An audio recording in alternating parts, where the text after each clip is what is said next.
This is strategic. These guys are not even defending Israel's interests and hitting the two-state solution line. They're just basically saying, we don't want Netanyahu to continue the war. We want our guy to do the war. That's ridiculous.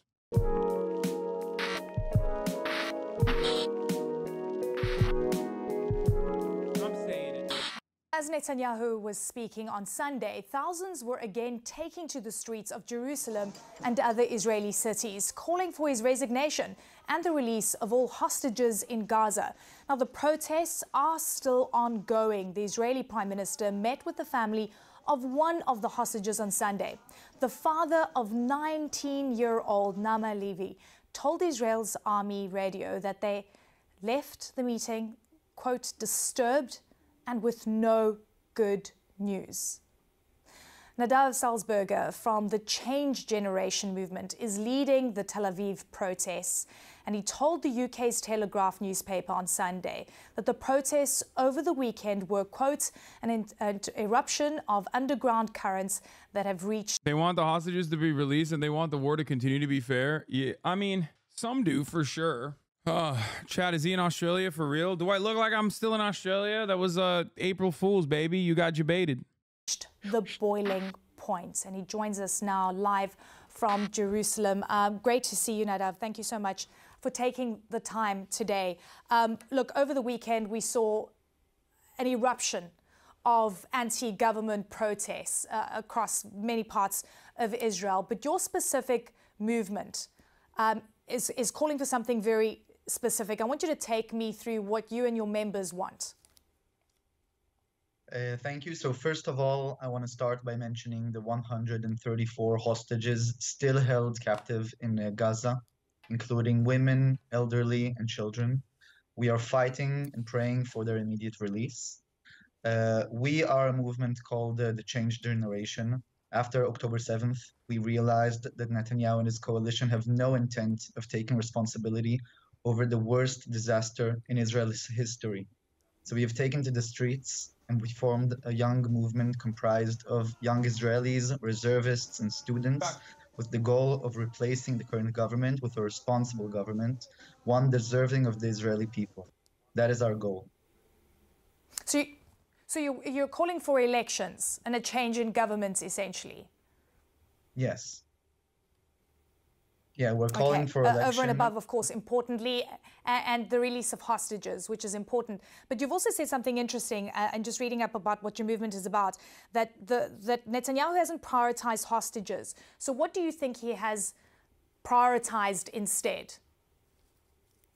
I think that Netanyahu has prioritized the survival, his own political survival, and the survival of his coalition. I think that while many people, including politicians, are doing their best to try and bring back the hostages, it simply isn't enough. I think that we, as the young generation who grew up under Netanyahu, have witnessed rotten leadership, and it's time for us to step up and demand better leadership for all Israelis. So Netanyahu has rejected calls for elections, saying that it's going to dismantle the talks that are currently underway, specifically for hostage release. We also know that Hamas has said that all hostages will be released if there's a sustained ceasefire. So what are your views on the current negotiations and, importantly, on a ceasefire? We believe that the war against Hamas is a just war. We believe that Hamas is a threat not only to Israelis, but also to Palestinians, and that Israel must triumph over Hamas. That is why we are not calling for a ceasefire. We believe that the war needs to be fought until the end, but we also believe that we should prioritize bringing back the hostages, even if it means pausing the same way we paused a couple of months ago to bring back hostages. And we also believe that declaring a schedule for elections a couple of months from now will not hurt or damage neither the war efforts or the efforts to bring back the hostages, but rather allow the current government to act without being dependent on politics or its own survival. Check yourself with diabetes, brother. You got to get up to pee a lot, bro. Early signs is peeing a lot. take a day off. I actually took a shit. It was a quick one. It's so funny. I love being an Amazon employee because of my little micromanagers in the community. It is pretty fun because it's basically like it's basically like having a bunch of micromanagers be like, I timed your piss. Like, you're pissing a lot. You have diabetes. You should get that checked out. A lot of time off task happening here. Is shitting in Australia or America? No, America, 100%. Because I have bidets in my house. It's one of the worst things when I'm traveling. Nobody has bidets in their homes, and I hate it. No bidets in the bathrooms in the hotel. No bidets in the bathrooms in people's houses, and it's like I feel like I can't poop without a bidet. It's not rich guy shit. It's not. It's like $30, dude. It's not like a bidet is just like $30. It's also funny when people say rich guy shit, because pretty much the entirety of the global south uses a bidet. So that's what's really funny. It's like infinitely poorer people on the global economy. Like, every toilet in Turkey has a bidet in it. What do you mean rich guy shit? It's like pretty funny to be like, wow, oh man, I can't believe how wealthy you are with your bidet. And it's like, it's $25, man. Bidets are way more normalized in Chinatown, Asiatown neighborhoods. When I moved to a house with a place, big Vietnamese population, my place had those. Yeah. Anyway, let's continue. Yeah, I mean, and of course, families of hostages, we've heard just harrowing stories of you know, the uncertainty that they're experiencing. I want to turn now to the UN Security Council resolution that within it said that famine is setting in Gaza right now. You know, from what we've been seeing and Netanyahu's policies essentially of not allowing enough aid into Gaza has gotten a lot of criticism from aid organizations. They're describing dire realities. From your perspective, how are you viewing this? And does this worry you and your members, importantly? Again, I think we are worried for our future in Israel, for the future of the region. I think that what we have seen yesterday in Jerusalem are hundreds of thousands of patriots going to the streets and demanding a better future. I think we are done waiting for politicians to make things. Damn, dude. Really? That's it? Like, no. That's what you got for the aid stuff? Give us a little bit, man. Come on. Give us a little bit to be like, yeah, it's really fucked up. Because, like, there's a liberal Zionist line here. Here, I'll tell it to you, okay? Here's what you are supposed to say. You're supposed to say, no, I know, I heard he said he doesn't want the war to stop. I know. He doesn't want to disrupt the war efforts, okay? Which already is, like, bad. What you're supposed to do is say, I think that in order for Israeli security, for Israel's security interests in the region, Palestinians have to be able to live freely, okay? Palestinians have to be able to live freely, and obviously disrupting aid is not only bad because it, you know, makes us look bad in the eyes of the Western world, but it also is bad because it's starving at the Palestinians and making them more radical to, you know, Israel's existence in the region. That is the liberal Zionist line, but I do think that many liberal Zionists have like gone beyond that, especially ones in Israel. No, this is not about conscience. No, I'm talking about it. No, guys, you don't understand. This is strategic, okay? These guys are not even defending Israel's interests and hitting the two-state solution line. They're just basically saying, we don't want Netanyahu to continue the war. We want our guy to do the war, okay? That's ridiculous. They want an even more right-wing guy? No, what you're describing is a line that basically doesn't exist anymore in Israel. There's like 11 people that are concerned with Palestinian livelihood. They will inevitably turn to that direction. I was right in the past, and I'm right on this as well. Okay? I was right in the past on this, and I'm currently also right. History will vindicate me on liberal Zionism being the way forward for Israel. They will have to re-maneuver back to liberal Zionism, either by force or, I don't know. I mean, they are going to have to do that. There's no way that they can continue being as genocidal and continue demanding support from the Western world. Check my logs, damn it. You are unbelievably wrong. Dude, it's 12:52. Shut the fuck up. And for the record, the Israelis that are in this chat aren't liberal Zionists. They're anti-Zionists, okay? So don't give him that shit either. The 4 Israeli leftists that are in this chat are not liberals at all. They are communists and socialists. They are probably even more communist and more socialist than you are. Okay? That's very different. I'm talking about liberal Zionism as like the center left Israeli policy in an effort to get more support from the Western world as Israel's apartheid continues, as Israel's genocidal campaign continues. I think a lot of people don't personally understand in Israel that, like, you know, their attitude may have shifted. Their attitude on the Palestinian question may have shifted to Hitlerian politics, but the rest of the world looks at that and goes, that's Hitlerian. Stop doing that. It's better. I think that we need to make them better, and that we, the young people in Israel, are the generation that will bring change to the region and to Israel. Yeah, and I think that I know that we plan on continuing our protest. All right, Nadav Salzberger, great to have you on. Thank you for taking the time. CNN is also learning that senior US and Israeli officials will meet virtually today to discuss Israel's proposed ground offensive in Rafah. A US official says the two sides are still working towards an in-person meeting on the issue. Face-to-face talks were abruptly called off last week by the Israeli Prime Minister after Washington refused to block a UN resolution calling for a ceasefire in Gaza. Benjamin Netanyahu. What is this? The Israeli Labor Party is not a thing, okay? There is no real Labor Party in Israel.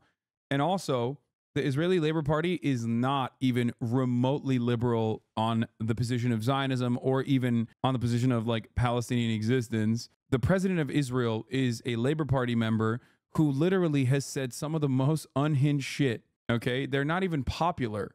They're nothing. The president of Israel is a Labor Party member who has famously also said genocidal things in the aftermath of October 7. And not only has he said genocidal things, he also has said other shit like talking about miscegenation among Jews and non-Jews and how that's a bad thing. And that was way before October 7. So these guys are like, I would say the frequency which you use Zionism as a negative catch-all is extremely problematic and promotes monolithic ideas. No, the only monolithic idea is at the top of the hour, you think that you can hit me with a 3-minute ad break. Okay? Don't even try this shit with me. Okay? It's ridiculous. These baits are ridiculous. Okay. At the top of the hour, there's a 3-minute ad break. Wait, what? No, this guy was being serious. Zionism is a catch-all. Zionism as a catch-all means that Israel must exist as a Jewish majority demographic ethno-state. Okay. That's it. Which is why it doesn't matter if you're liberal. It's like saying I'm a liberal fascist. I thought he was baiting me. Turns out he's not baiting me at all. He was being serious. Anyway, the top of the hour is a catch-all, though, for those who haven't subscribed for $5 or for free with a Twitch Prime. The people who had opposition to Zionism in the early development, or the opposition to the way that like Israel has developed itself in the early days of Israel, like Einstein, would be considered anti-Zionist by today's standards for their criticisms, even if they originally considered themselves to be Zionist. Okay? There are plenty of early Zionists who then, King Henry IV, thank you for the 20 community gift of subs, by the way. I'm going to run the 3-minute ad break now. There are plenty of people who originally called themselves Zionists who now abhor that designation. And the reason why they think it's abhorrent is because they recognize that there is no way to do Zionism without settler colonialism, settler colonial occupation, and the maintenance of a demographic Jewish majority ethno-state. There are ways to be Zionist in Israel just the way you can be socialist and critical of the U.S. I have not seen what this way is, the way you're describing it. Okay? I don't understand it. I'm not saying that the settler colonialism is abhorrent, just as some people wouldn't criticize that. What? I mean, I am an American. I'm an American citizen. I love America. I love the promise of America. But what do I am incredibly critical of America's imperialism. I'm incredibly critical of America's hyper-capitalist policies and how it kills Americans on a regular basis. The difference is I'm very open about my criticisms, and that, like, if I was in Israel, if I was an Israeli citizen, my counterparts in Israel are people who call themselves anti-Zionists. Okay? They do not call themselves liberal Zionists. They call themselves anti-Zionists. They understand that Zionism is about the maintenance of a Jewish demographic majority ethno-state. This means this means that there's a constant struggle amongst those who want to exist inside of Israel or those who live under the colonial occupation that will never get full-blown rights. So I'm not caught up on this distinction. I don't care about the distinction because Zionism is fascist inherently. If you want there to be a ethno-state, if you want there to be an ethno-state, a Jewish ethno-state in Israel, that is an inherently fascist idea. The only difference is it's just like the in-group is Jewish rather than white, so it doesn't translate in the same way to Americans. They don't really fully get it. Zionism doesn't call for a Jewish majority, but the right of Jews to live peacefully in Israel. Yeah, except in practice, that is about maintaining a Jewish ethno-state. In practice, you're using the conservative definition. No, I'm using the realistic definition. I'm using what has happened. That's it. That is a inevitability. People say, oh, it's about like Jews living safely in Israel, except it started off with the Nakba and a settler colonial project, and it has never stopped. It has only continued to get more and more reactionary as time has moved on. You know what I mean? Liberals in America might try to desperately change the narrative and say like, no, that's not what this is about. That's not what this is about. If Zionism is fascist and the U.S. supports them to the hilt, what does that make us? Fascist. I would never say that America's imperialist endeavors are not fascist. They are. So yes, American imperialism is disgusting. It's deadly. It's devastating. But like, we're talking about a literal apartheid state that is desperately trying to maintain its apartheid regime while simultaneously engaging in an ethnic cleansing campaign. I think like it's like having a conversation with like liberal Germans or something, like social democrats in Germany in like 1938 being like, no, you don't understand. Like there are still plenty of people who don't like the National Socialists. We just don't really have any other way to, stop this Lebensraum policies of the National Socialist Party. Unfortunately, I think you're wrong on the Israeli moving towards the American version of liberal Zionism. No one inside Israel understands why the rest of the world hates them, and they think they're the normal ones. You're right on everything else you said, though. Yeah, no, this will take time for them to reposition, and America will continue doing PR in that regard. It's crazy you don't acknowledge the large contingent of Zionists who want a chill and fun apartheid. Anyway. Let's continue. Says U.S. pressure will not stop an Israeli ground operation in Rafah. We will go into Rafah and eliminate Hamas battalions there for one simple reason. There is no victory without entering Rafah, and there is no victory without eliminating Hamas. Here. Statement from the Special Ops Vets for Democracy. We know Netanyahu well personally. The thing that scares him the most is anger crowds in the streets. It is our job now to give it to him. He's hiding and illegitimate. He's not fit to order warriors to battle. He's not fit to order warriors to battle. The anti-Netanyahu protests in a nutshell. The problem is not that their leader is presiding over a genocide or that their colonial state and ethno-national society are oppressive and evil. Is that they deserve a better warlord. I support the anti-Netanyahu protests insofar as I support internal division and instability that weaken the settler colonies' resolve and competence. Here's another take that I want to show you. Matthew Noah Smith says, I'm Jewish, so I'm disposed to love fellow Jews in Israel, especially my family and friends that live there, and to love the family and friends of people who are a part of my Jewish community here. Then I see the poll results about Israeli attitudes towards the suffering of Gazans, and I'm disgusted.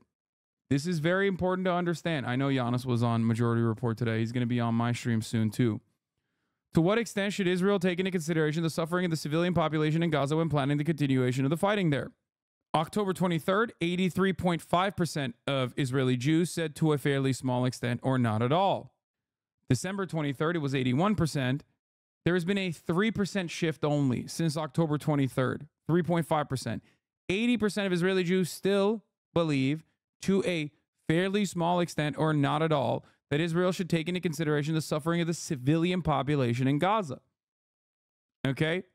What's wild here also is that 23% of Palestinians living in Israel said that they care to a fairly small extent or not at all. I don't understand how the that works. But what do you think of the Samson option exposed by Shimon Peres and the plan of Israel destroying everything with their nukes? Yeah, I mean, that's you can't keep that in consideration. Even the Jewish left in Israel is split. 40% of the Jewish left says not to take the suffering of Palestinians into consideration when planning the war. The inhumanity of this opposition. Babies are starving, and nearly 50% of the left thinks this doesn't merit consideration. Suppose the U.S. tried to prevent famine and drought. Oh, yeah, you're right. Elent is correct. It might be like the Druze, maybe. Suppose the U.S. tried to prevent famine in Gaza by making a half-assed effort to save the lives of starving children and babies whose crimes was to be born in the wrong place in the wrong time. Guess what? Most Israelis think that weakens Israel's bargaining power. President Biden has announced that the United States intends to construct a jetty in Gaza to facilitate a supply of humanitarian aid. In your opinion, how will such a step affect Israel's bargaining power vis-a-vis Hamas? On the Israeli left, 43% think it's strengthening Israel's bargaining power. 31% say it's weakening Israel's bargaining power. On the center, 54% say it's weakening Israel's bargaining power. And on the right, 67.5% think it's weakening Israel's bargaining power. I believe you read the graph wrong. Wait, what do you mean? What did I read wrong about this? 80% of the Jewish population of Israel, it's socialism or barbarism. Thank you for the 10 community gift of subs. 80% of the Jewish population of Israel. Remember, this is Israel's own demographic percentage numbers. Obviously, it's not mine. Israel itself says you're either a Jew or you're Arab. Even though there are Arab Jews are classified as Jewish under Israel, under the Israeli standards. Okay? When Israel says someone is an Arab in their polling, they're talking about Christians and Muslims. Arab Christians and Arab Muslims are considered Arab. Arab Jews are considered Jewish because it is a Jewish ethno-state. Read the legend, the blue color. Yes, to a fairly large or very large extent. Yeah. What I don't really like is that you insist on calling USA fascist. There are pretty clear definitions on proto-fascism, and the U.S. does not really come close to it. It hurts your valid arguments. Just call it what it is: neoliberalism, conservatism, capitalism, etc. Fascism is capitalism in crisis. Capitalism inevitably leads into fascism. When capitalism cannot reinforce the mechanisms of control, fascism kicks in to implement some kind of order that maintains the continuation of the capitalist order of the economy. American imperialism, in the way that it manifests globally, is pretty similar to fascism in general. Just because America is not doing it because they're like, oh, we believe in like a white American future, and that's why we're invading Iraq, it doesn't change the reality for those who are being butchered and slaughtered on the ground. I understand what you're trying to say. I get it. But colloquially speaking, there is it's a distinction without a difference. Capitalism inevitably degrades because it needs consistent conquest. It needs new vectors of exploitation in order to consistently generate better profits or increase profit margins. Okay? And inevitably, you increase the living conditions, you improve the living conditions of the places that you are exploiting, and you are looking for, as you are looking for new vectors of exploitation, you turn domestically to new vectors of exploitation, and you hyper exploit your own base of support internally, which has happened in America. I mean, our entire industry is basically wiped out of any sort of manufacturing capabilities, and it's mostly just a service sector industry. It's mostly gig economy jobs. And when that happens, there's instability domestically, and that instability domestically has to be stopped. How do you stop that instability? You take advantage of the volatility by pushing more and more fascist policies like incredibly reactionary white nativist immigration agendas, incredibly militant and draconian prison carceral structure, so that you have a steady flow of slave labor, which is constitutionally allowed according to the 13th Amendment. And you slowly but surely move in the direction of fascism as we understand it. Israel, in its demographic interests, is of course closer to fascism, if not complete fascism than the United States of America is, as though because there is no like direct imperative, at least now in the United States of America, to like aesthetically create a white ethno-state, a white majority ethno-state. That just is a byproduct of our anti-immigrant policies that just kind of happens to be that way as we bring more and more people under the banner of white. Anyway, you say, it does weaken Israel's bargaining power. First, this worldview is morally bankrupt. Second, it's not clear that Hamas gives a shit, and according to Israel's own justifications of their war, Hamas doesn't. Third, you monster. The plurality of Israeli Jews want unconditional support from the U.S., so liberal American Jews hand-wringing about Bibi and the suffering of Gaza is purely to ease our own consciences. The plurality of Israeli Jews probably just want us to shut up. What should Israel do? Act in coordination with the Americans or act in accordance with the judgment of the Israeli leadership? 43% of Israeli Jews say act in coordination with the Americans. 49% of Israeli Jews say act in accordance with the judgment of Israel's leadership. The problem is not Bibi and Israel's right-wing coalition. The problem is deep and runs throughout much of Israeli public. There's not much left about Israel that I can love. Also, all you anti-Semites who would weaponize this. Polling data here. Postscript. It's while the Senator Amy Klobuchar, who is fairly middle of the road for a Democratic senator, wants more action to protect human rights than many on the Israeli left. Perhaps there will be a genuine split between Israel and the Dems here in the U.S. I think there will be. I cannot stress enough that it is possible for Israel to fight Hamas in a less careless fashion.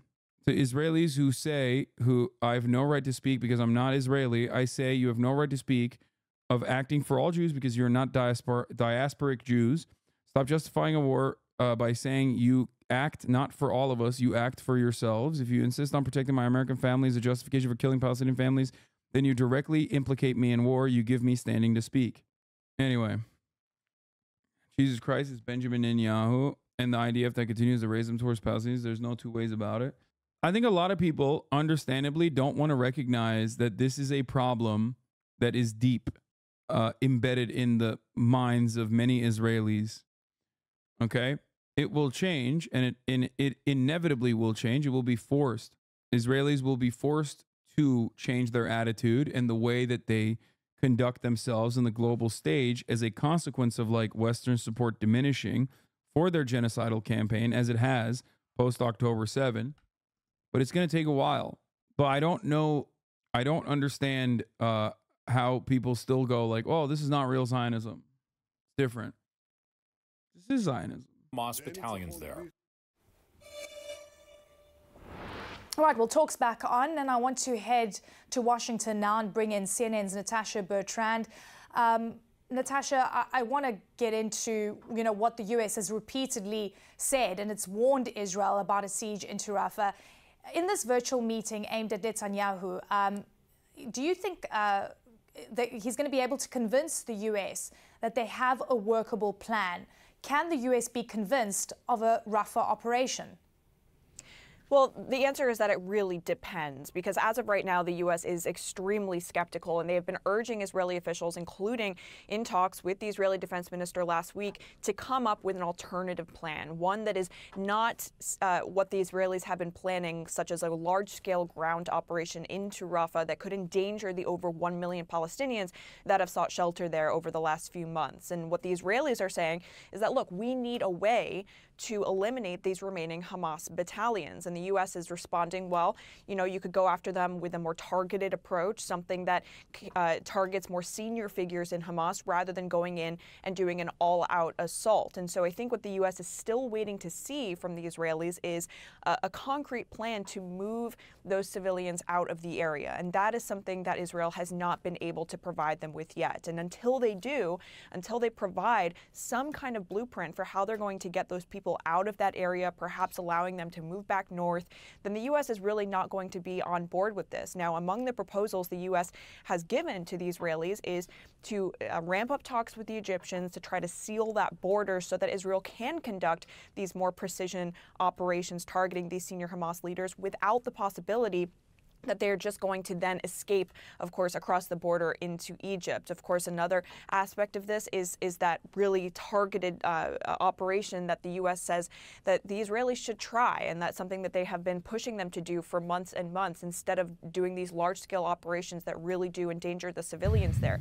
But the Israelis are going to do what they're going to do, and that is the message that we got last week in talks with Israeli officials, is that they are going to do what they believe is best for eliminating the remaining Hamas battalions in that area. Now, whether there are any consequences for the Israelis ignoring the Americans' advice, that remains to be seen, because we have seen that the U.S. has continued to provide them with weapons, with intelligence to help them prosecute this war against Hamas. And so the question now is, are there any red lines here? If the Israelis do move forward with this operation in Rafah, how is the U.S. going to respond, especially if it's in a way that the U.S. has explicitly advised against? Delaney. How can you say that the fascist state will change? Not every action will be rational under that structure. No, I'm not saying that the practice will change. I'm not saying that the practice of fascism will change. I'm simply stating that in order to maintain an apartheid, the outward communication of Israeli apartheid will have to go back to liberal Zionism and like talking about a two-state solution. And if they don't do that, then, you know, it's already destined to fail, but now more so than ever. Iranian state media Speaking of says, which, by the way, here, Israel is accused of deadly strike on Iranian consulate in Syria and Damascus. We're going to take a look at that as well. Suspected Israeli strike has destroyed an Iranian embassy building in the Syrian capital, Damascus, with the senior commander in the powerful Iranian Revolutionary Guard among those killed. Israel hasn't commented on the incident. Did you seriously say apartheid? Yes, I did. Are you new here? Yes, Israel is an apartheid. That's in South Africa, right? No, the one in South Africa ended. Israel still has one, like 100%. And that's just not my singular assessment. You have to be voluntarily closing your eyes and shutting your ears to the reality, considering that the guy who successfully defeated the apartheid in South Africa considered Israel to be one. And not only that, but also, B'Tselem, an Israeli human rights organization, also calls correctly Israel an apartheid regime. Human Rights Watch calls Israel an apartheid regime as of April 2021. Amnesty International calls Israel an apartheid regime as of April 2021. Israel is, without a doubt, definitionally an apartheid state. Saying Israel is not an apartheid is akin to saying, well, actually, this person that you're calling a Nazi is not a National Socialist party member in 1938. It's a Dutch word. Its meaning is rooted there. It doesn't matter where the word's roots come from. What matters is what it is. Okay? I don't know what kind of like semantic purgatory you're engaging in here. Okay? I can't tell if you're trolling or not, or if you're genuinely confused. Okay? But in simplest terms, it's a system of a two-tiered system of rules and laws and governance. Palestinians living under occupation in occupied West Bank live under a military regime. They go to military courts. They have different license plates. Their freedom of movement is restricted.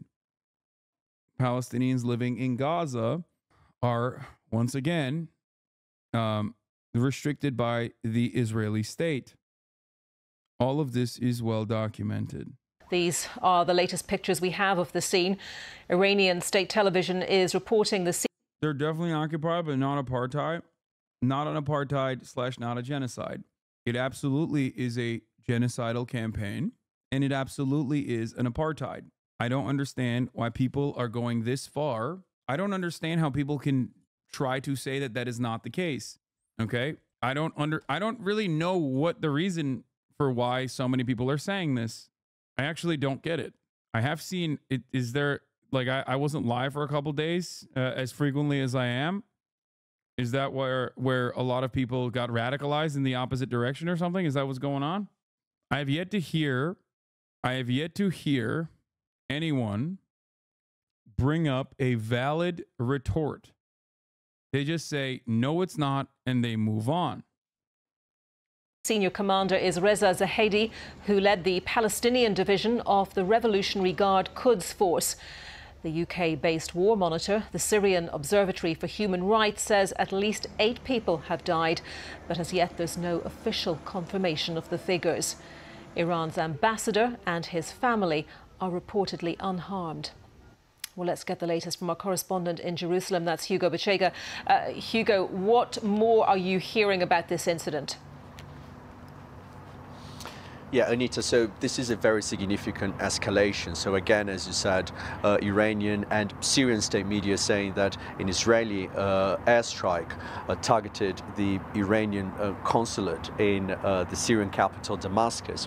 And now reports suggest that the senior commander of the powerful Iranian Revolutionary Guards, Mohammad Reza Zahedi, was killed. So very significant, a high-profile member of Iran's Revolutionary Guards reportedly killed. So it's not apartheid because Palestinians are not black. Still very sad what's happening there.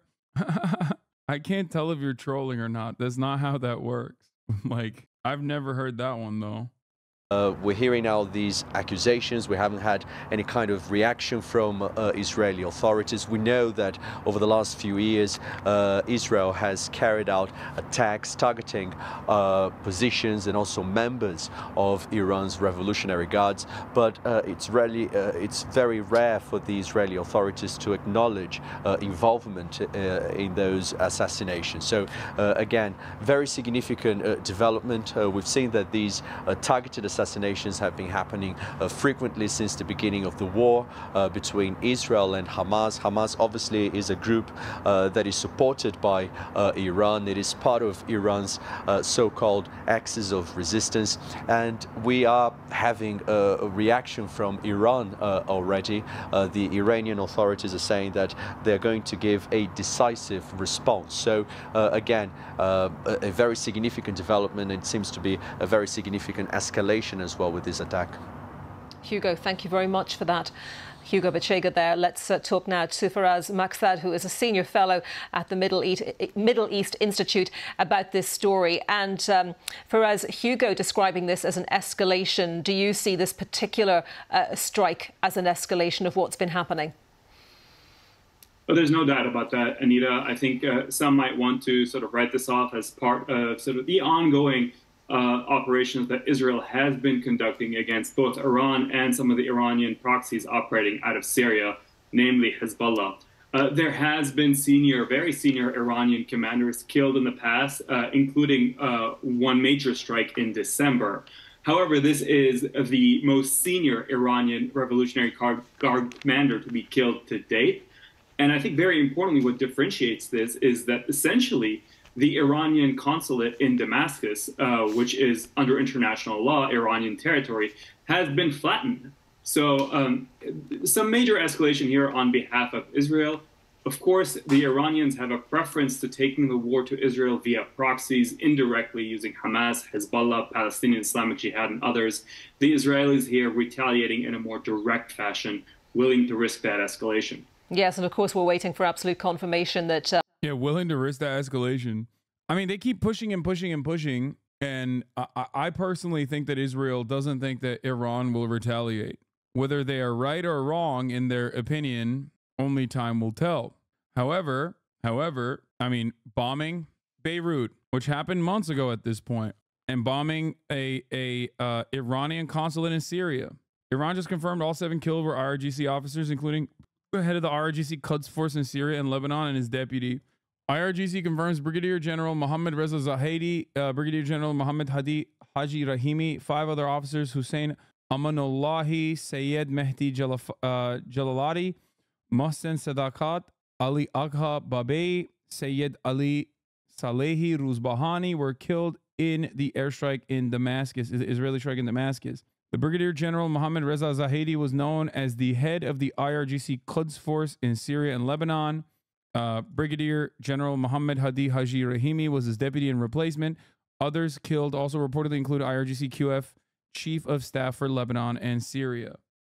Yeah, it doesn't matter if they're high-profile targets or not. You just can't like blow up an embassy It's not something that you are allowed to do unless you're Israel, in which case you are allowed to do whatever the f you want. Let's be real.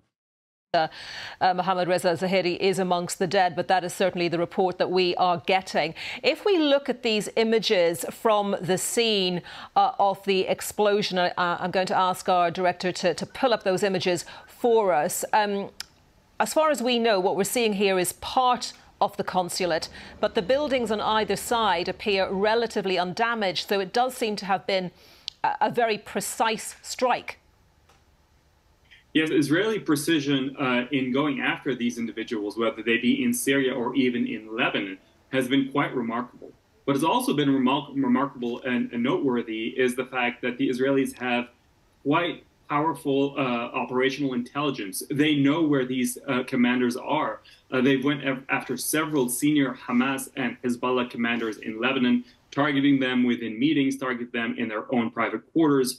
And so that raises quite a bit of questions and concerns in terms of operational security for Iran and for these groups in terms of Israel's ability to get to them.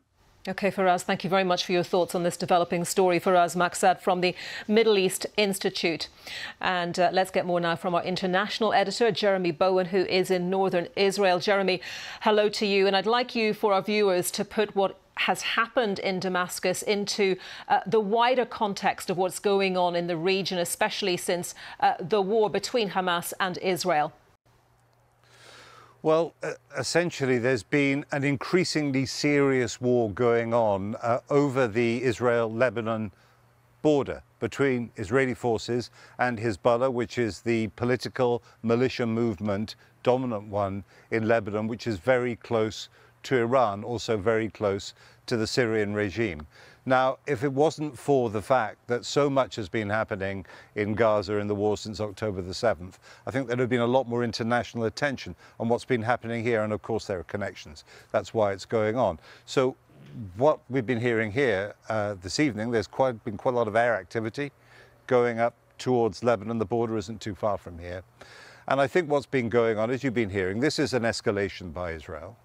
I think they're testing the resolve of both Iran and its clients, its allies, Hezbollah particularly in Iran, to see how they will respond. Because while they have been engaged, Hezbollah particularly, in a tit-for-tat series of increasingly fierce exchanges with Israel, they've always kept it within what in this part of the world is sometimes referred to as the rules of the game. Hezbollah going after military targets, but Israel seems to be pushing it to move to the next level quite repeatedly. And this is a big upward step. So now the big question is, given that the Iranians particularly are keen to restore the deterrence they feel they've been building up against their enemies. In other words, their enemies. I think the theory is that the embassy being the soil of territory that was abandoned in international law, it's still pretty bad. Here is CNN anchor Jim Scuito, who's their NatSec analyst, saying, on the Damascus strike, IDF spokesperson tells me no comment except, according to our intelligence, this is no consulate and this is no embassy. I repeat, this is no consulate and this is no embassy. This is a military building disguised as a civilian building in Damascus. Iranian ambassador to Damascus says Tehran's response will be harsh on the Israeli strike. It's hilarious because these actions would literally consider an act of war, and the U.S. and politicians and citizens would be freaking the fuck out if the country bombing embassy consulate wasn't Israel. Yes. More on this from the Al Jazeera correspondent. Ali Hashim now. Ali, you have covered the region extensively. Iran's state media has confirmed that Mohammad Reza Shahadi of Iran's Revolutionary Guard Corps has been killed. What do we know about him? Well, Mohammad Zahedi is one of the most senior IRGC commanders. He used to be, before being dispatched to the region, to Lebanon and Syria, he was also the head of Iran's the IRGC's aerial forces, the ground forces. He took several responsibilities over the past years. However, he's been in and out in Lebanon since the 80s and 90s, and was set to be the head of the IRGC in Lebanon. Now, meaning to be the head of IRGC in Lebanon means that he's in very close coordination with Lebanese group Hezbollah. And why does Iran support Palestine? Don't they hate Sunni Muslims? Iran supports Palestine because they correctly identify Israel as an extension of American imperialism, and they hate American imperialism, Western imperialism in general. So they don't give a shit. There's also no like real distinction. They don't hate, Iran doesn't hate Sunnis. They don't like Saudi Arabia. And the actual, I guess, political battle is fought over that as regional actors. But beyond that, it's not like they see Palestinians as a decent way to try and destabilize Israel. And regardless of their own personal motivations, it doesn't matter because they're on the correct side on this issue. The Iranian government is not on the correct side on many issues, especially as it pertains to their own domestic politics. But on this issue, they are on the right side. And the only reason why they're on the right side is because Israel is on the wrong side. And America is on the wrong side on this issue. It's that simple. If you want to dismantle Iranian opposition in the region you have to eliminate any kind of strategic interest that they might have. This does not mean you eliminate Hamas or any kind of Palestinian resistance, because you will always have Palestinian resistance to an apartheid, because people can't be pushed to a corner without any kind of pushback. In order to eliminate the need, in order to eliminate Hamas, I guess, quote unquote, you have to eliminate the need for Hamas. You have to eliminate the need for Palestinian resistance.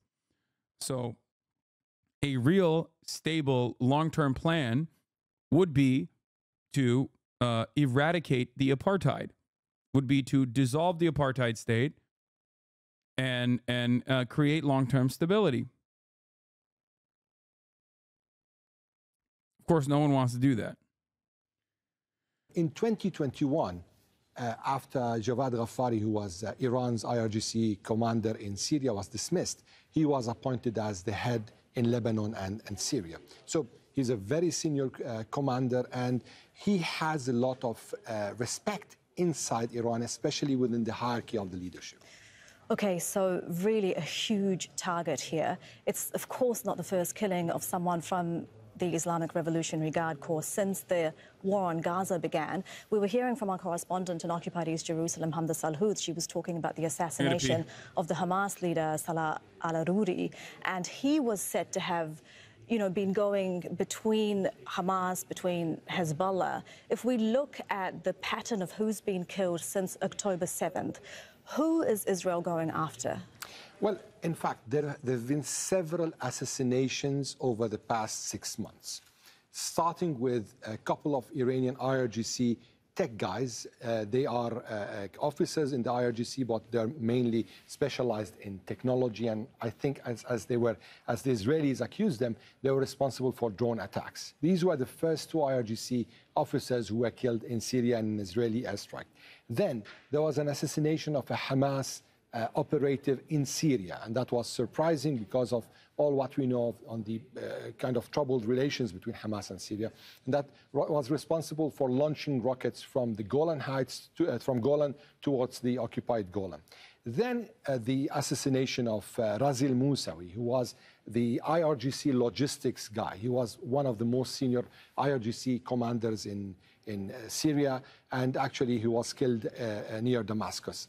Then the assassination of Saleh al-Aruri, then the assassination of the IRGC intelligence unit in Syria, and now the killing of Zahidi, General Zahidi. And it's not only Zahidi who was killed, his assistant, his deputy actually, was killed, and the guy who replaced Razil Musawi, the guy was killed in December 2023, who succeeded him was also assassinated today. So Israel is going behind all the networks, and it seems that it's hitting the layers, different layers of communication, coordination, and leadership. And this is aimed mainly at uprooting the Iranian military influence, and at the same time, for example, with the killing of Saleh al-Aruri, the leadership of the resistance groups, whether in Lebanon or in Syria. Of course, we have to mention also the killing of Hezbollah's field commanders, during the past months also. We're hearing from Iran's foreign minister, and our correspondent Zaina in Beirut touched on this, saying that they hold Israel responsible, that there will be consequences. How do you expect Iran to respond? They have refrained from responding directly so far, but this attack is something else, is it not? Well, over the past few months, there have been several assassinations, as we said, but it was clear that the deterrence, the Iranian deterrence, is disturbed, and it isn't capable of retaliating, or they're taking a kind of a decision to keep a space or a distance and not retaliating. The fact is that today's attack is different. Now, we can't give an answer because this is within the area of analysis. However, it's most probably that with the hitting of a consulate, which is kind of an Iranian soil, the Iranians are in front of a big decision to take, or else the deterrence will get weakened and weakened day after day. And then with the killings of such high-ranking commanders, maybe we'll see much more bigger assassinations over the coming weeks. Ali, thank you very much for your analysis. That is our correspondent, Ali Hashim. Brandon calls this month Arab Month. The White House just sent out his note proclaiming Arab American History Month. This message condemns the brutal Hamas terrorist attack in reverse of the passive voice to mourn that the trauma, death, and destruction in Israel and Gaza have claimed and continue to claim far too many innocent lives. Dude, it's so funny. You can't, it's like liberals are allergic, dude. They cannot say that, like, you shouldn't kill Palestinians without being like, but we hate Hamas. I promise we hate Hamas. It's like, what are you doing? Like, what the fuck is going on here? You can make a statement about how devastating it is that, you know, there's a genocide happening with your weapons, by the way, that seemingly America is not interested in, like, changing course on at all. But it's also ridiculous. It's like, it's just utterly ridiculous to, is it April Fool's? I don't know, maybe. Former Donald Trump aide Hope Hicks is expected to testify at Trump's New York hush money trial. Nice. Love seeing my girl Hope on there. Oh, here, by the way, Biden administration has set the green light. Here's the real news. Biden administration set the green light sale of American-made F-15 fighter jets to Israel in a deal expected to be worth over $18 billion, sources say. There it is. Feeling that they can't hit Iran, its people, or their targets. Well, the Israelis have said, oh, yes, we can. We're going to do this. So now the question is, does Iran respond? How does it respond?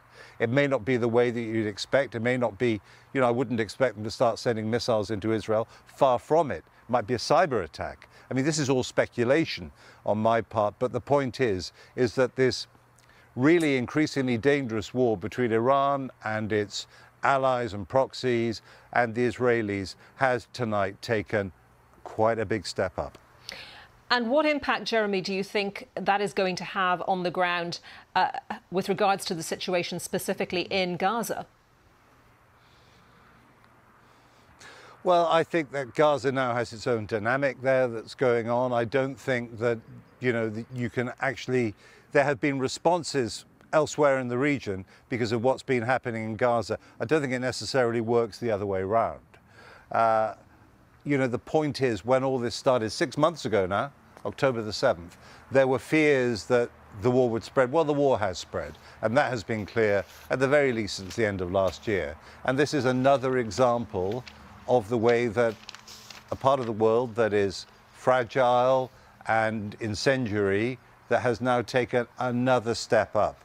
You know, I've been doing some reporting around here today, up near the border with Lebanon in the town of Kiryat Shimona, the Israeli town, talking to the mayor, and the mayor says Israel should invade Lebanon because it should invade the south, should take on Hezbollah and destroy it, because in this area, thousands of Israelis have not been home since October. They've all been evacuated. The towns are empty.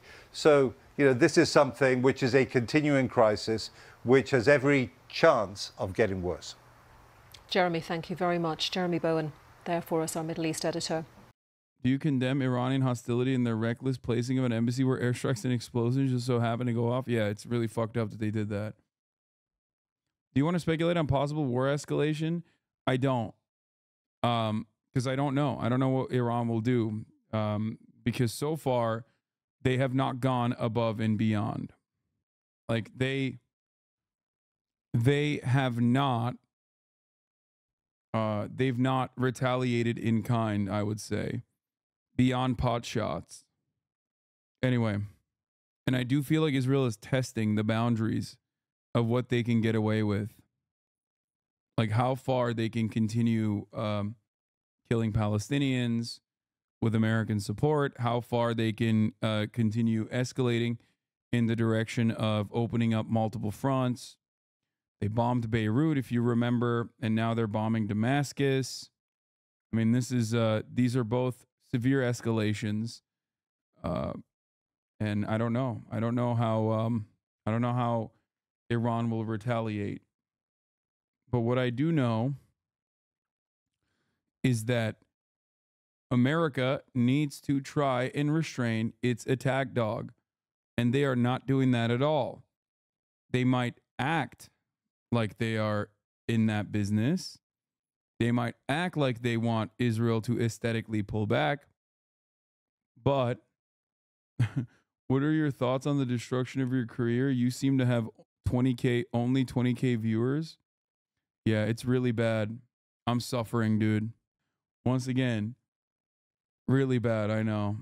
I can't tell if you're joking or if you're being serious, but instead of focusing on my fall off, you should urge whichever content creator that you like the most to fall on so they can get to only 20K viewers. That'd be great. You know? I wonder how many of those 20K viewers will see the top of the hour ad break. I mean, come on, dude. It's 151. It's 151. They have ramped up the discredit campaigns on social media. Yeah. That's early. That isn't the defined window. No, it's got to be 155 after. It can't be this early. Have you seen what happened to Al Shifa? Yes, I have. Pentagon declines to comment on whether Israel gave the U.S. a heads up about its reported airstrike near the Iranian embassy in Syria. Question.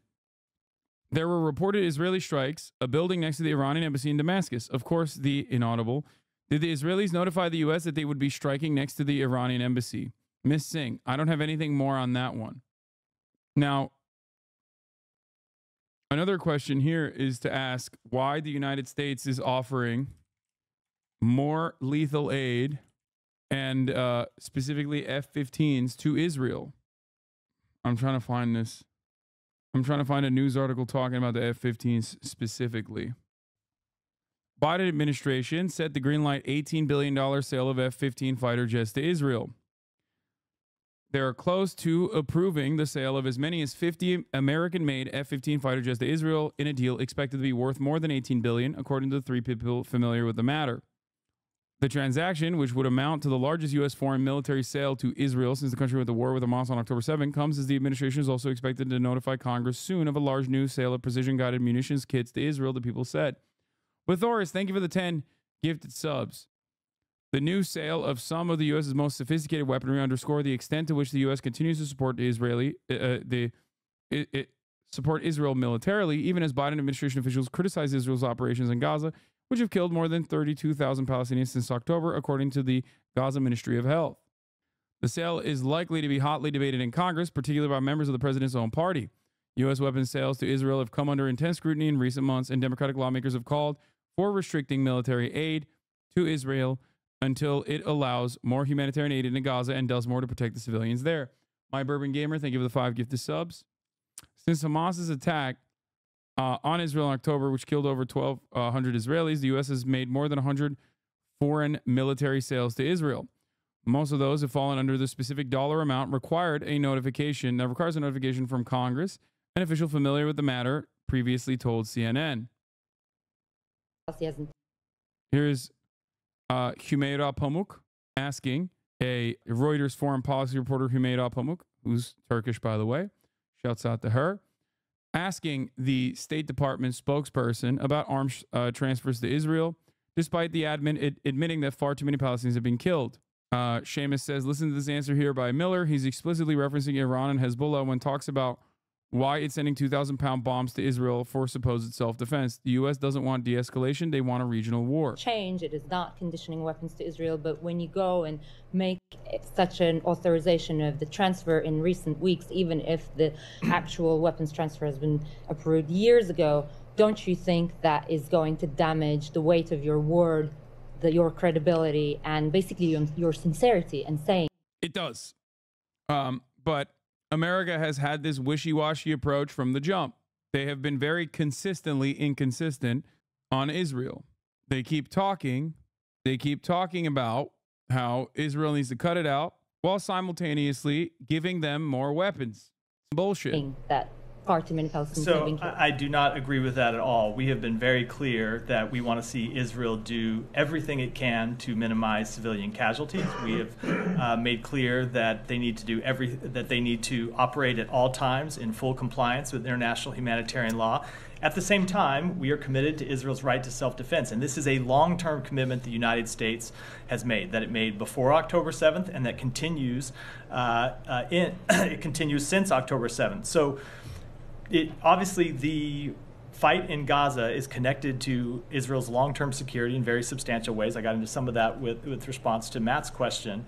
But Israel still faces, in addition to the security challenge posed in Gaza, it still faces an Iran that is hostile to Israel. It still faces Hezbollah on its northern border that is hostile to Israel and says it is committed to the destruction. Yeah, it's just like Israel's such a small bean, dude.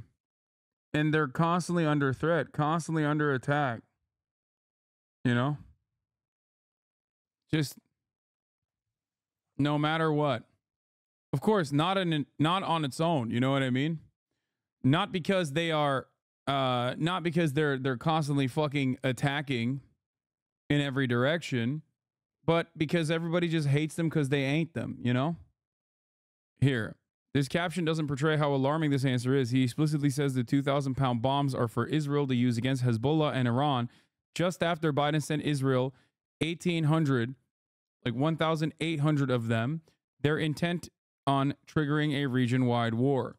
F-15 fighter jets are not specifically, as far as I understand, for bombing targets, but for, as this chatter is correctly pointing out, for air superiority. Where the F-16 is a multi-role fighter, meaning you use the F-15s to gain full control of the sky you're fighting in, also works in a higher ceiling.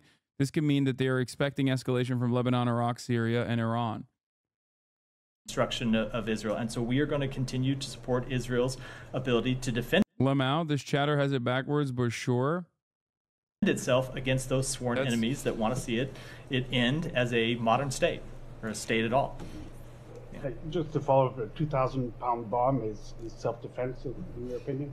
It is a so they.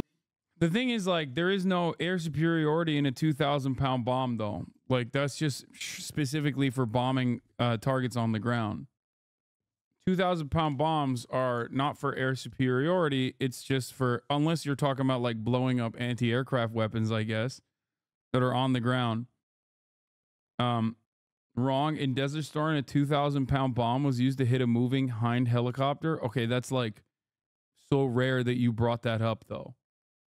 It's for the 2,000-pound bombs are used on airports, anti-aircraft weapons sometimes, but like not necessarily used to blow up moving targets in the air.